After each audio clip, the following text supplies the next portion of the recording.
Duh, udah jam segini. Ayo ke masjid. Sok dulu.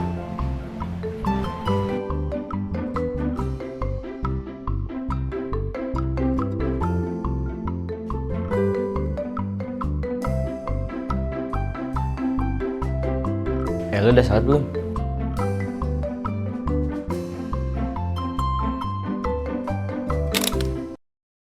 Muda laki mulai dakwah lewat kolbu.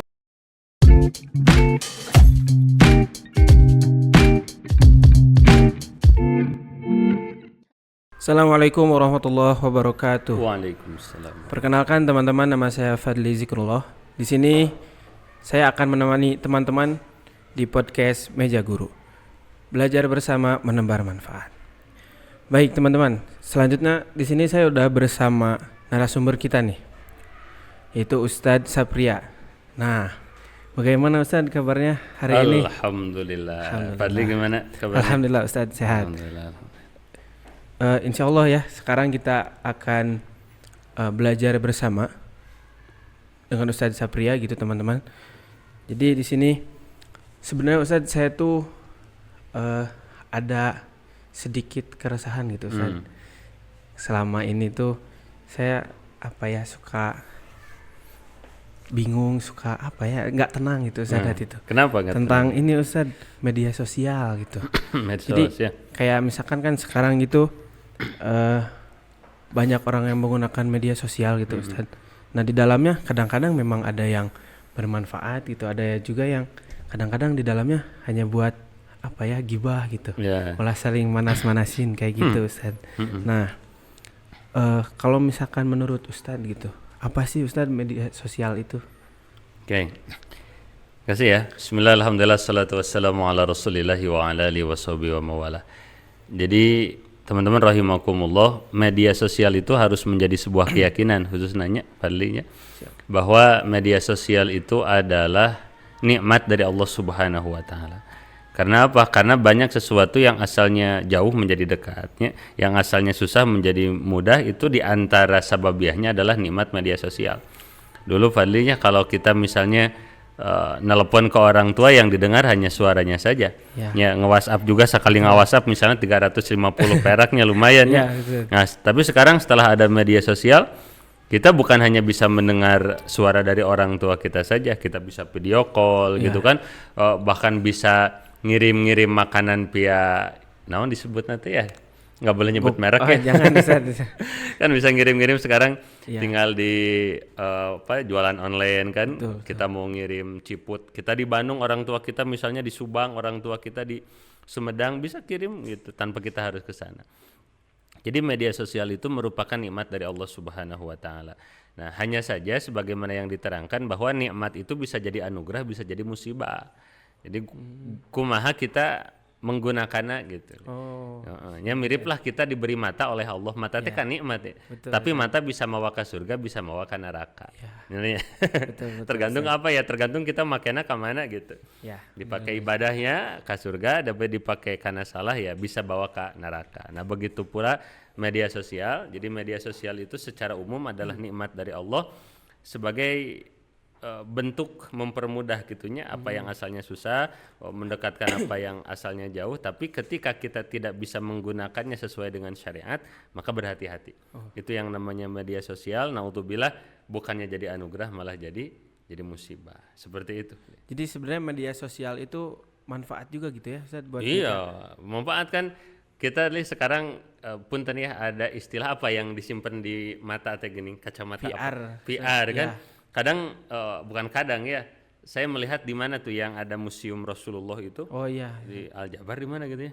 Saya juga nggak tahu.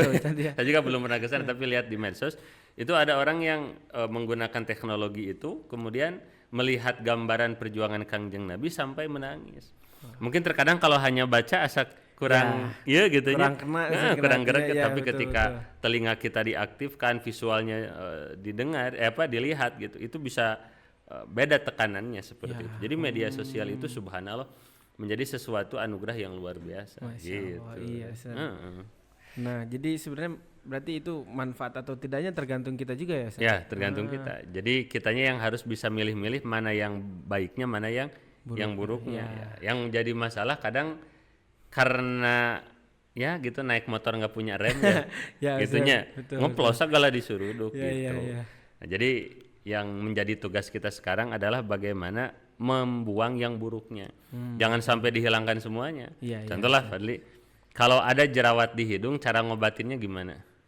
Dihilangin jerawatnya atau dihilangin hidungnya? Jerawatnya. Ustaz. Nah, kalau kita misal media sosial itu bisa menimbulkan efek negatif, udah jauhkan dari media sosial. Itu ibarat ada orang punya jerawat di hidung, cara ngobatinya dihilangin hidungnya. Waduh. Kan bahaya ya? Iya, Ustaz, Iya, dan sekarang udah zamannya itu. Betul. Anak-anak kecil usia 2 tahun 3 tahun telunjuk nanti karena HP teh gini gitunya. Iya, Capetang. Nah, maka nggak bisa zaman sekarang dijauhkan dari media sosial, ya paling bagaimana caranya agar kita bijak dalam menggunakan media sosial seperti itu. Jadi sebabnya kenapa gitu orang-orang zaman sekarang itu banyak menggunakan media sosial ya karena itu gitu. Iya, Ustaz, karena sebabnya. udah jadi kebutuhan gitu. Iya. Kenapa orang tua zaman dulu mah nggak kecanduan Android? Atau udah zaman dulu mah berbeda. Iya, Ustaz. Zaman HP segede asahan gitu ya, yang ada cuman SMS dan telepon gitu. Seandainya ini Android gitu kan, seperti AI sudah ada di zaman dulu, ya mungkin orang tua kita pun bisa jadi kecanduan yang sama. Setiap zaman ada tantangan yang berbeda-beda seperti itu. Siap, Ustaz. Gitu. Nah, jadi kenapa gitu kan orang-orang banyak menggunakan media sosial? Memang jadi itu juga karena kebutuhan kita juga gitu. Iya, udah jadi kebutuhan. Seiring dengan berkembangnya zaman gitu, teknologi ke depannya gitu. Nah, ini manfaat juga gitu buat kita. Cuman bisa juga jadi mudarat juga buat kita. Makanya kita harus bisa menjaga baik-baik gitu media sosial ini. Iya. Nah, selanjutnya Ustadz, saya mau nanya, kalau misalkan dalam Islam hukumnya media sosial itu apa Ustadz? Bagaimana? Nah, kalau kita melihat ke hukum itu tidak tergantung kepada zatnya. Ya. Jadi kalau ditanya media sosial hukumnya apa? Ya bisa jadi 5. Oh, Bisa jadi wajib, ya. bisa jadi sunnah, bisa jadi mubah, bisa jadi makruh, bisa jadi haram. Tergantung cara kita ngegunainnya, kemudian hasil daripada medsos itu apa. Contoh kan ada yang disebut dengan tajasus. Apa itu? Tajasus itu senang mencari-cari kesalahan orang lain. Aduh. Hukumnya tajasus apa? Mencari-cari kesalahan orang lain. Haram. Ustadz. Tergantung. Oh, tergantung. Kalau itu bagi polisi, Oh iya, betul. kan gitu ya. Betul, Ustadz, ya. Gitu.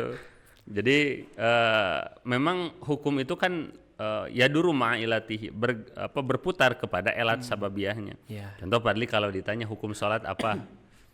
Wajib. Rata-rata kan bilang wajib. Ya. Tapi hati-hati, sholat itu bisa jadi haram. Percaya nggak sholat bisa jadi haram? Percaya Ustadz. Cuman saya nggak tahu Contoh sebabnya. bagi perempuan haid sholat gimana hukumnya? Oh iya, Ustadz. Haram ya? Betul, haram. Gitu. Jadi memang hukum itu mudawar. Jadi bulat dan bisa di atas, bisa di bawah kanan kiri. Ya termasuk media sosial gitu kan. Manakala kita senangnya itu scrolling status kawan kita di Facebooknya, di WhatsApp gitu. Tapi yang membuat kita bahagia itu manakala yang kita baca itu adalah apa? Adalah kejelekan-kejelekan daripada aib-aibnya. Apalagi saya gini, ada kisah menarik gitu ya. Ada sebuah postingan salah seorang gitu ya, muslimah gitu. Posting nanti gitu, aku mah sedang galau, suami aku sudah tidak mengerti aku lagi. Waduh. Jadi ada masalah dengan suaminya, curhat nanti na Facebook. Waduh. Curhat na Facebook kan. Kemudian ya kita nasihati, ya kalau ada masalah dengan suami lah ditutup rapat-rapat di dalam rumah. Apa jawaban sang istri itu? Nggak tahu dah, saya mah kalau sudah curhat di Facebook hati saya terasa damai gitu kan. Kan ini bahaya ya? Iya, bahaya kan.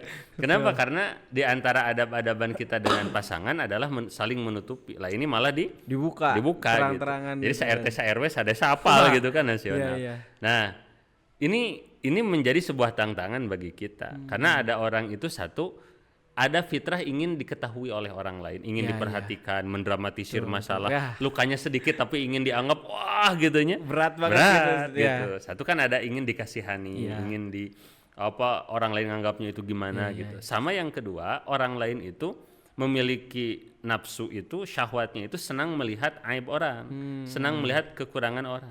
Contoh lah, kalau misalnya kita keluar dari kelas, lebih senang ngobrolin keadaan kelas atau lebih seneng ngobrolin materi guru? Rata-rata mah keadaan keadaan kelas kelas itu Ustaz. eta babaturannya ke rumah datang terlambat. Ya. Oh, teu salam ke guru tuh izin teu sopannya. Oh, itu diobrolin bisa berjam-jam. Iya, benar. Tapi kalau ngobrolin materi guru, apa ya materi guru? Lupa. Teu rame. Iya. Teu rame juga nu kamari we gitu. Nah, kenapa? Karena ada nafsu. Nafsu orang itu senang melihat kepada keburukan orang lain. Ya. Nah, ketika nafsu ini tidak dibentengi, tidak diatur oleh syariat, maka ketika kita masuk ke Facebook, gitunya ke TikTok, yang paling senang di scrolling itu adalah yang berkenaan dengan aib orang. Gitunya kalau ada orang melakukan perbuatan jelek, mohon maaf KDART gitu kan, ada pelecehan naudzubillah gitu kan, ada orang yang berbuat buruk. Resep we gitunya di scrolling. Itu yang jadi masalah. Nah, sehingga ketika sifat tajasus itu muncul dalam diri kita, apalagi kesananya sampai apa yang kita baca itu kita sebarkan ke orang lain, nah, maka itu diantara dosa yang luar biasa. Di antara bahayanya membuka aib orang lain adalah aib kita juga akan dibuka oleh Allah. Fadli, kira-kira kita punya aib nggak? Punya ya. pasti Saya itu, punya. Kenapa ya. kita dihormati? Karena sebagian besar aib kita ditutup oleh Allah. Nah, bahayanya kalau kita tiap lihat kekurangan orang kita sebarin, kita dagangin, itu bahayanya aib kita juga akan dibuka oleh Allah. Nah, itu tantangannya. Waduh, berat juga Ustaz. Bisa sama Fadli bisa klik nggak? Kenapa zaman sekarang banyak kekurangan orang atau aib seseorang itu kebuka? Boleh jadi ini sebabnya. Karena orang itu senang ngebuka aib orang lain. Gitu. Kan serem ya? Itu. Gitu. Makanya harus bijak-bijak dalam menggunakan media Iya, sosial. berarti pokoknya kita itu media sosial memang sangat bermanfaat, cuman itu juga bisa jadi sangat bahaya buat kita gitu. Makanya, jadi kalau seandainya cuman ngasilinnya ke tajasus, ke gibah, bisa jadi haram. Hukumnya itu. Iya. Begitu teman-teman ya. Jadi kita juga harus sangat bijak gitu, karena kalau misalkan kita dipakainya buat hal yang sia-sia seperti tadi yang disampaikan gitu, itu bisa berubah hukumnya menjadi haram gitu. Nah, baik Ustadz, sebelum kita melanjutkan ke pembahasan selanjutnya nih, ada penayangan video dulu Ustadz tentang media sosial. Seperti itu. Kita lihat dulu Ustadz.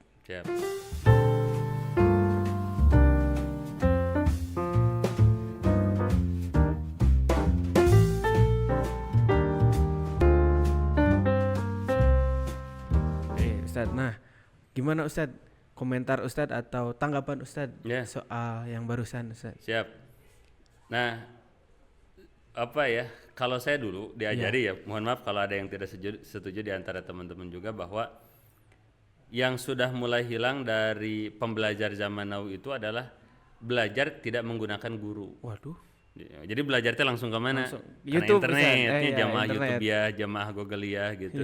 Yang mana kan kalau di Google di internet kita nggak tahu yang nulisnya siapa gitu kan, apakah beritanya terpercaya atau tidak. Maka bahaya gitu. Sampai ada anak kecil gitu kan yang nanya, Ustadz katanya pintu Ka'bah itu pintu setan ya. Waduh. Kan kaget kenapa pintu setan? Karena ada di YouTube yang buat game, kemudian pintu setannya itu berupa pintu Ka'bah. Waduh. Nah, ini kan menjadi sebuah ibroh bagi kita gitu ya. Anak-anak misalnya lihat game gitu kan, internet, informasi-informasi yang menyesatkan, kemudian ditelan bulat-bulat, maka itu bisa menyebabkan kesesatan. Waduh. Apalagi yang jadi bahaya ditelan-telannya itu oleh orang-orang yang memang punya pengaruh gitu. Waduh. Itu. Makanya kecanduan ini memang mau tidak mau harus diperbaiki seperti itu. Iya Ustadz, memang. Tapi berat nih. Susah Ustadz. Tidak mudah. Karena mohon maaf, saya pernah membaca sebuah penelitian bahwa kecanduan internet itu lebih sakau kan ya daripada kecanduan narkoba. Berarti ini bisa lebih parah dari narkoba Ustadz? Lebih parah dari narkoba. Narkoba paling 1 menit 2 menit mungkin nyuntiknya dan lain sebagainya. Kan ari HP mah berjam-jam. Ba'da sholat yang dicari teh bukan tasbih, HP bangun tidur HP, mau lagi makan HP bareng sama orang tua HP, bisa wah luar biasa. Nggak main HP teh ya pas tidur, pas lagi sholat gitu. Wah, jadi bahaya juga luar biasa iya. Nah, jadi kenapa ini Ustaz banyak orang yang kecanduan media sosial gitu Ustaz? Ya, itu dia tadi ya, seperti buah si malakama memang. Waduh. Nah, ditinggalkan 100% kita akan gaptek gitunya. Iya. Dan sekarang atau dikit-dikit Iya. gitunya handphone Iya. gitu. Sampai katanya nanti SIM juga kan akan berbasis Elektronik gitu. elektronik kan sekarang dan lain sebagainya lah. Jadi kalau ditinggalkan repot ngisi bensin. Oh iya, sekarang Iya isi kan bensin sekarang harus ada berbasis handphone gitu. juga. Iya, benar. Nah, maka ditinggalkan 100% nggak bisa, tapi kalaupun kita masuk ke sana tidak memiliki rem maka jadi repot juga. Nah, maka ini menjadi tugas besar khususnya para santri gitu kan, para guru, para orang tua yang memang bagaimana caranya agar bisa minimal lah ngatur gitu, dibatasi secara baik seperti itu. Dan memang ini butuh riadohnya. Kenapa riadohnya? Karena kecanduan internet itu bukan di sini, tapi di hati. Di hati. Waduh. Air resep makan bukan di logika ya. Betul. Menurut logika mah ya Allah ini teh kenapa saya teh kecanduan internet dari pagi sampai pagi lagi teh harusnya mah nggak boleh. Menurut siapa? Menurut logika kita. Iya, Tapi dari tas menurut resep hati, mah ya. ya susah. Nah, maka kita harus memiliki riadoh masing-masing gitu. Dan ini memang nanti bertahap. Nah, misalnya bagusnya dibimbing guru lah. Misalnya dalam satu hari nyawa HP nate 9 jam misalnya. Sok atuh 10 menitna pakai ke namanya teh ke Quran. Jadi 9 jam HP, 9 jam Quran. Nah, biasanya di riadoh gitu 40 hari we. Istiqomah we. Walaupun main HP 9 jam ya 9 menitna Quran. 40 hari sudah istiqomah itu naik kata biasa nama. Wah. Main HP-na tuh 8 jam. Naik Qur'ana jadi 10-20 menit terus tadarujan. Karena kalau langsung dibalikin mah kalau istilah Sunda mah kateuhak. Tahu kateuhak lieu? Apa itu, Bisa Ustaz? dicengklak bisa. Banyak kan orang-orang yang lari daripada gurunya karena kadang saklek gitu. Saklek. Seperti mohon maaf ada seorang perempuan punten gitu ya, ingin ikut pengajian tapi masih pakai rok mini. Waduh. Nah, itu kan kalau ustadznya mungkin dalam tanda kutip ya langsung saklek, itu haram nggak boleh datang ke sini dan lain sebagainya, bisa kabur kan? Betul. Udah jadi di majelis diskotik lagi kan gitu di majelis nanti. Tapi ada ustadz yang ketika datang mohon maaf pakai rok mini gitu kan, beliau mengatakan alhamdulillah masih pakai rok juga kan gitu ya. Kan kalau nggak pakai sama sekali lebih parah kan lebih gitu. bahaya itu, Ustaz. Nah, tapi ketika masuk diberikan kenyamanan bahwa dalam Islam itu fadilah menutup aurat apa-apa. Nah, itu berubah. Yang asalnya pakai rok mini menjadi rada panjang. Ya, bertahap gitu, Bertahap. Ustaz. Yang asalnya tank top jadi turun-turun lama-lama pakai kerudung. Nah, itu disebutnya tadarujan. Kenapa? Karena tiap orang memiliki kekuatan perubahan yang berbeda-beda. Ada orang dari 0 bisa langsung 10, Li. Tapi ada orang dari 0 itu kadang harus 0,01 dulu. Tingkatnya dikit-dikit. Dikit-dikit. Yang penting ada perubahan. Termasuk internet juga. Game online langsung kita di stop. Pernah mungkin Vali juga lihat berita. Sampai ada yang rumahnya itu dihancurkan ku anaknya tuh. Bapaknya dipukuli. Kenapa? Karena udah kecanduan langsung di stop. Bisa jadi stres dia itu. Tapi misalnya teh Dek main HP game online berapa jam? 5 jam bah. Sok atuhnya ku bapak dibatasi wayahna. Hari ini mah 4 jam setengah we. Nah, nanti lama-lama udah mulai terbiasa tuh. Kurang setengah jam nanti kurangi. Lalu ganti dengan yang lain. Itu yang pertama harus ada riadoh. Nah, kalau nggak ada riadoh mah repot. Dan ini yang kedua nih yang tidak jauh pentingnya adalah biasakan badan silaturahmi dengan alam. Oh, gimana itu Ustaz? Nah, kan dulu kenapa katanya ya? Dulu itu usianya lebih panjang menurut inilah apa ilmu manusiawi lahnya. Menurut ilmu agama mah karena catatan umur betul. Nah, itu kenapa usianya lebih panjang? Karena banyak orang tua zaman dulu silaturahmi dengan alam, kayak avatar lah. Waduh. Kan lagi kecil main nanti naon li, main tatanan kan, main lalayangan mengendalikan angin, main seseneuhan gitu kan, dan lain sebagainya sehingga si tubuhnya itu bagus. Silaturahmi jadi ion negatifnya itu seimbang. Makanya sekarang ada penelitian kalau orang ingin sehat minimal sekitar 15 menit grounding. Grounding itu menyambungkan tubuh dengan alam. Jadi Fadli misalnya pagi-pagi nggak pakai sendal. Jalannya di atas tanah, di atas rumput. Nah, itu grounding, menyambungkan tubuh dengan alam. Itu efek positifnya apa? Dopamin tubuhnya itu alamiah. Nah, sekarang rata-rata mencari kesenangannya itu bukan di alam, tapi di sini. Di internet. Film kan ini bahagia, dan bahagianya itu bahagia yang semu. Jadi bahagianya itu hanya ketika nonton. Ya, Beres setelah itu itu dimatiin, udah. stres lagi. Betul, Ya. betul. Nah, tapi kalau silaturahmi dengan alam makanya harus bergerak. Rata-rata duduk we ti pagi sampai Cuman ke paginya iya, rebahan di depan aja laptop, gitu, di Ustaz, depan bener-bener. HP gitu. Dan rata-rata kenapa sekarang banyak yang usia 30 40 sudah diabetes, stroke dan lain sebagainya. Itu tuh kurang silaturahmi dengan alam. Maka ini buat kawan-kawan yang merasa aduh rada susah gitu ya. Ya, Dari meninggalkan HPT ya bertahapnya pakai riado dan silaturahmilah dengan alam. Insya Allah nanti lama-lama kita bisa ngatur kok edik kita ke internet insya Allah. insya Allah. Jadi teman-teman ya yang misalkan sekarang udah ngerasa wah emang saya udah terlalu parah nih dengan gadget gitu ya, dengan media sosial. Nah udah kecanduan. Ada caranya biar kita bisa apa ya lebih mengurangi lah gitu ya, seperti media sosial, HP itu dengan cara riadoh tadi yang disampaikan. Bisa dengan cara kita apa ya bersilaturahmi dengan alam gitu. Jadi kalau bahasa yang mungkin teman-teman sering dengar healing gitu, Ya. healing dulu ya. Misalkan kita healing kemana, ke gunung atau Ya. kemana gitu, bisa itu kayak gitu, buat menenangkan gitu diri kita dari handphone gitu, dari internet. Seperti itu teman-teman. Nah selanjutnya Ustadz nih, Siap. dampak dari kecanduan media sosial itu bisa bagaimana Ustadz? Ya, itu bisa menghancurkan keluarga, itu Wah, bisa menghancurkan parah juga masa ya, depan Ustaz. ya. Waduh. Karena kan contoh yang sudah mulai hilang di dalam rumah itu adalah kehangatan bercengkramanya suami istri, bercengkramanya anak dan ayah gitu kan. Dulu mah mohon maaf ya, kalau pada Isa gitu kan malam Ya. teh ngobrol teh Kumpul masih gitu saja, enak iya, nyambung. iya. Ngobrol deh. Ayeuna mah kadang kalau ditanya hanya secukupnya. Dek, gimana di sekolah? Rame, Pak. Enggak usah gitu. Kenapa? Karena ya Ari diajak ngobrol ke orang tua, Ari tangan ke mana? HP. Ke HP. Iya betul Ustadz. Oh, sudah disalahin anak terus. Bapak ibunya pun nggak kalah salahnya gitu, sama. Kan hararap we. Jadi kenapa jadi di rumah teh hambar gitu.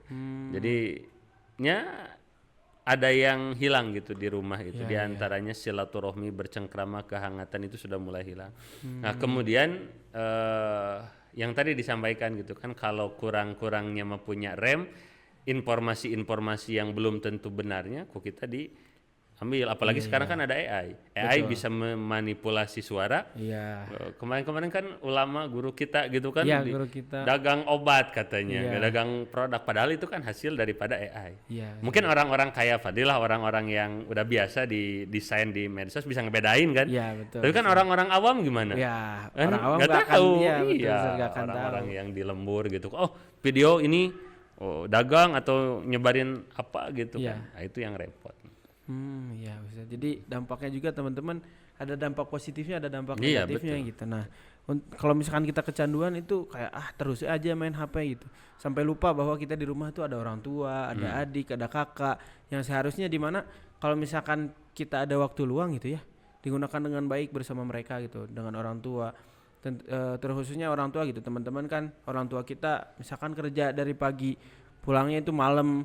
Kalau enggak ya apalagi yang lembur gitu sampai tengah malam, kadang kita nggak ada waktu gitu buat ngobrol, susah gitu buat kita cerita sama orang tua, buat kita ya menjalin silaturahmi dengan orang tua itu susah. Nah maka dari itu dikurangi-kurangilah gitu, dari sekarang jangan terlalu kecanduan, kita beralih ke hal yang lebih positif dengan berkumpul dengan keluarga, orang tua gitu, seperti itu teman-teman. Dan kita juga harus punya rem tadi kalau kata Ustadz ya. Kalau di motor nggak ada rem kita segala ditabrak gitu.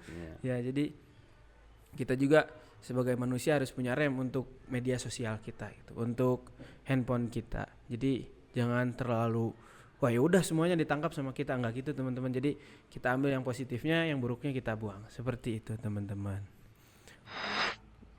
Oke, jadi untuk sekarang mungkin dari saya apa ya rangkumannya gitu atau ulasannya dari tadi. Jadi media sosial itu sebuah manfaat atau Nikmat, ya. nikmat dari Allah gitu buat kita, dan kita yang harus bisa menjaga itu dengan Betul. baik-baik. Agar jadi anugerah, ya bukan jadi musibah. betul, gitu. ya Ustaz. Jadi biar kita apa ya ke kitanya jadi hal positif gitu, tidak jadi hal-hal negatif. Betul. Jadi kita juga harus punya remnya dulu gitu. Jangan sampai ya udah semuanya terobos aja gitu. Seperti itu mungkin teman-teman. Ya, terima kasih Ustadz untuk hari ini gitu. Siap, sami-sami. Atas ininya, ilmunya, segala macamnya Semoga gitu manfaat, Ustadz. amin. Amin ya Allah gitu. Dan ini ada yang terakhir Ustadz. Bagaimana caranya agar kita tidak kecanduan media sosial dan bijak dalam menggunakannya, katanya Ya, gitu Ustadz. paling tadi yang sempat dibahas di awal gitu. Oh iya. Nggak bisa 100% langsung berbalik gitu. Iya. Dan memang ya bagusnya mah jangan sendirian. Ya. Ya minimal ada teman, apalagi kesananya ada guru yang nanti bisa ngevaluasi kita, bisa ngebimbing kita ya, karena kalau sendirian malah gitu nggak ada bebas. Ustaz. Iya. Sahayuna lah kata Iya, istilah iya. Sunda. Carilah gurunya, carilah temannya untuk bisa berubah bersama-sama gitu aja. Iya, jadi teman-teman kita cari teman kita atau guru kita untuk berubah menjadi lebih baik. Seperti itu. Terima kasih Ustadz untuk ilmunya. Semoga sama-sama, ini jadi manfaat buat kita. Amin, Dan amin, semoga ya Allah. Ustadz juga selalu diberikan kesehatan. Amin. Seperti itu. Amin, Ya Allah ya Rabbal Alamin. Terima kasih. Sekian teman-teman dari saya. Assalamualaikum warahmatullahi wabarakatuh. Waalaikumsalam warahmatullahi wabarakatuh.